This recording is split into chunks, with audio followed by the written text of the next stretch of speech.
Going back to the plane issue, I mean, I did a study of the witness accounts from the first responders, a deliberate study, and this is, I sort of basically tell people this is really the only bit of original research that I've done into 9/11 is the study of the witness accounts, and I catalogued all of that, and I put some statistics together. I made a database, and that's all on the website, and I basically discovered that from the first responders, i.e. the emergency medical technicians and the firemen, I identified 117 people who were at or inside the World Trade Center towers when this supposed second plane struck.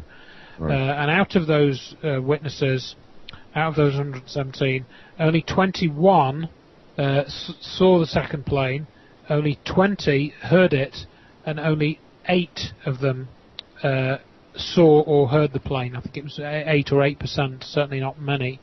So it was a relatively small number that actually claimed to have seen this plane actually come in. I mean, this is meant to be a 767 with, 757. I can never remember which one it is, with jet engines that are louder than a rock concert. Screaming into the echoing sort of streets of New York, where you've got the sound bouncing off all these buildings and round the streets. It's going to be a huge, great noise, and apparently hardly anybody heard it. And so that's an anomaly. We've got people in the first responders saying, oh, when I got there, I didn't know planes were involved, and in fact I didn't find that out until the next day. And you can go and actually read these accounts, which were published on the New York Times website after a Freedom of Information request in 2005. There's 500 of them, and I downloaded all 500 accounts and then did keyword searches. It took quite a while to do this, Yeah. So people can look at this again. This is a different thread of evidence. This is not so much the forensic, photographs. It's actually a study of the witness accounts, and they can come to their own conclusions about the plane stories. Look at the video record. Look at Richard Hall's analysis that he's done, which was published recently, and it's been very, very interesting. Generated a lot of traffic, and really people should have a good look at that and see what they make of it. Because again, the plane story at the World Trade Center is probably more complicated than people would like to accept. Yeah, I think we're going to go to a song now. I think if we've got one lined up, and after that, I'd like to talk more about that because some very interesting stuff. Obviously, we haven't even touched on the Pentagon and whatnot yet. So if we can get a song playing, and we'll be back in a few minutes, people, and we'll carry on with this. A random thought that I was just thinking about is, how much stuff we accomplish or don't accomplish. It's really, compared to my academic life, you wonder, like, how come you don't get much done? It's like you're walking through thick honey in everything you do because you're swimming upstream. Yeah. Well, you're swimming against the tide of perception management and misinformation, black propaganda. It all has a net effect, I guess, doesn't it, on your actual output ultimately? Mm. Like this last week, there was somebody who posted an article, and they had me and Morgan Reynolds as the author, and it was about space-based laser weapons. Right. Well, we've already actually discussed this before, and to the best of my knowledge, I couldn't find any reference where you're actually saying that... You would have that if that was still out there. They had me as the author. Right. Morgan. And I never wrote such an article. No. It was copied from your website appendix, wasn't it, on one of the appendices? Right, but it had the, right up, but they didn't ask me, and I wasn't the author either. It was in the appendix reference. Yeah, that's right.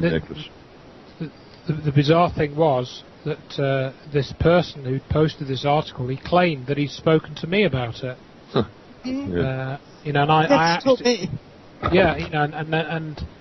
and it was very strange because Judy was saying, "Oh, he's spoken to you," and I was saying, "Who is he? Who is he? I haven't spoken to anyone." And, it's one of those classic a source close to Dr. Judy.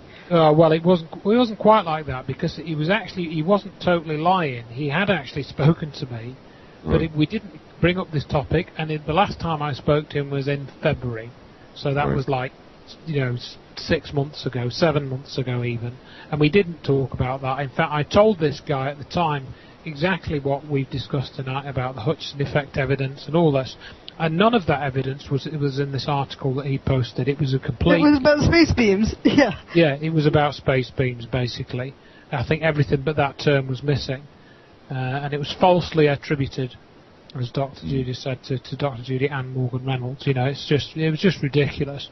And this, you know, I mean, we get this every couple of weeks, and then we have a sort of clear period, and then the latest food fight will start. We get all these emails from people saying that, you know, so and so has said this and that and the rest of it, and you know, it's just crazy stuff, you know.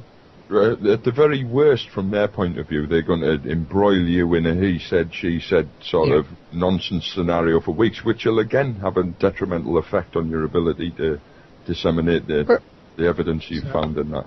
It's I don't know if we should get into what Fetzer did. I don't know if we should cover what Fetzer did. In which part? Yeah.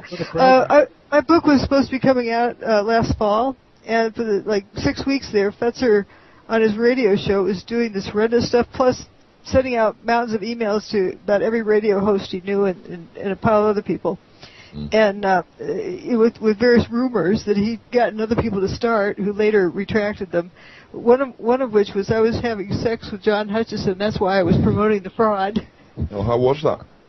I don't know. I mean, do you have to be in the same country, you know? Yeah. Is the Hutchinson effect all it's cracked up to be then? Yeah. we were making jokes like this, you know.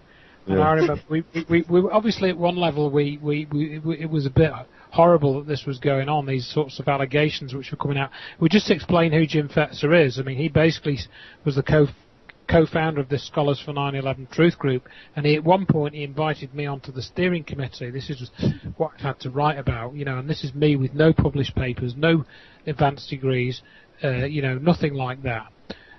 So, you know, he's basically inviting me onto the steering committee. Later, when as soon as we came up with the Hutchinson effect, he described me as I was childish, and you know, I had no ability to think in terms of deductive reasoning or some of the rubbish that he came out with. So, you know, it was just this crazy story. And then you know, as Dr. Judy was saying, he came out with these allegations of you know, sexual misdeeds with John Hutchison being involved, and he spammed this round to everyone.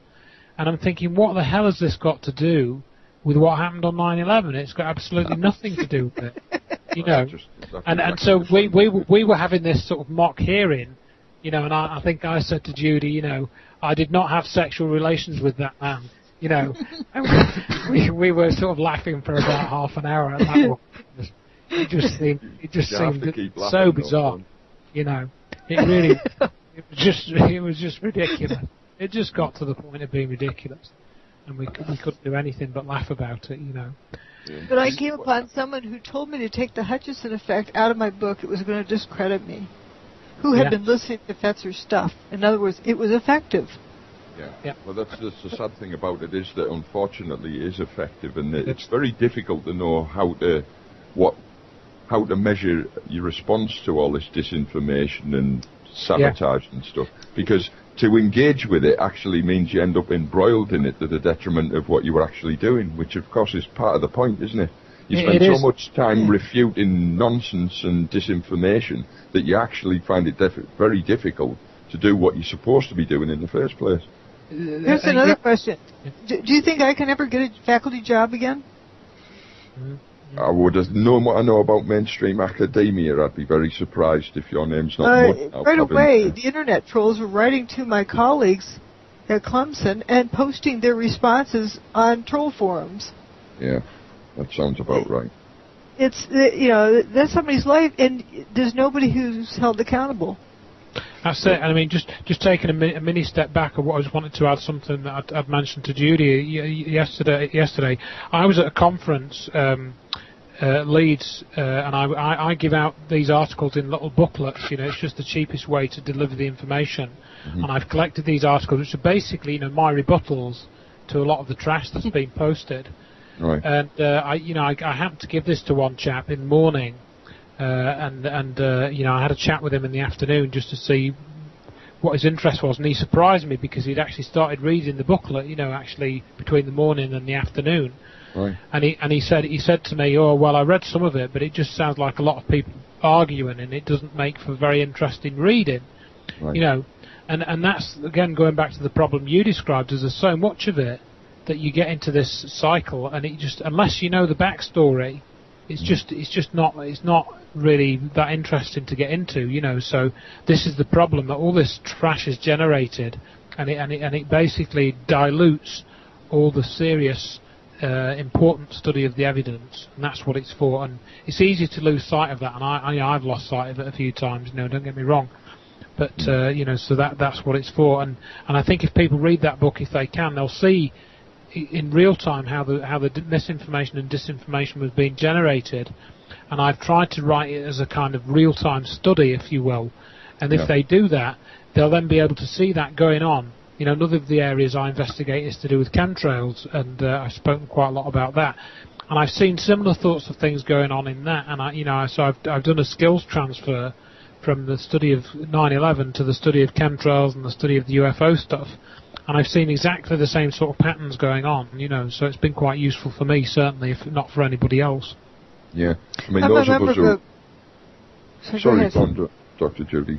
I'm a member of a private forum, and one that you expect to be infiltrated. And then just, you know, last night, when nobody was looking, there was a couple of them that just started launching out, you know, seeing if they could rile me up. I'm thinking, okay, now I know. That's a look-alike. You know, you recognize the pattern. They're trying to get people stirred around in circles so they go nowhere. Yeah. I mean, the thing is that it's a pretty formulaic as well, so when you've watched it occur a couple of times, it becomes self-evident and transparent as you've seen it unfolding for the God knows how many times. So it's less of a shock when you see it, and it doesn't take quite so long to see through what various people are up to, I think. But ultimately, it's very difficult to know what to do about it, isn't it? But you see it, and you understand it, and you just, okay, that person doesn't exist anymore. You just, you know, wall them up because they're useless to you. You know, a troll or whatever. But other people around you haven't learned that yet, and they're, you know, still think this person is valid, and they want to know why you don't think they are, and they don't have the background, and there's no way you can catch them up on the background. That's a tough one. Yeah, that's right. That's been my experience. You know, I know people who always said, well, look, this guy is not, you know, he's not looking at the evidence, he's not looking for the truth. And they'll say, well, how do you know? And I'll say, well, look, there's this and this and this and this and this. And they'll say, but so what? You know, that doesn't prove anything. And so you're back into the same sort of cycle again. Yeah, and they are very good at it. Yeah, they are. Yeah. Small number that actually claimed to have seen this plane actually come in. I mean, this is meant to be a 767 with, you know, 757. I can never remember which one it is, with jet engines that are louder than a rock concert. You know, screaming into the echoing sort of streets of New York, where you've got the sound bouncing off all these buildings and around the streets. It's going to be a huge crowd.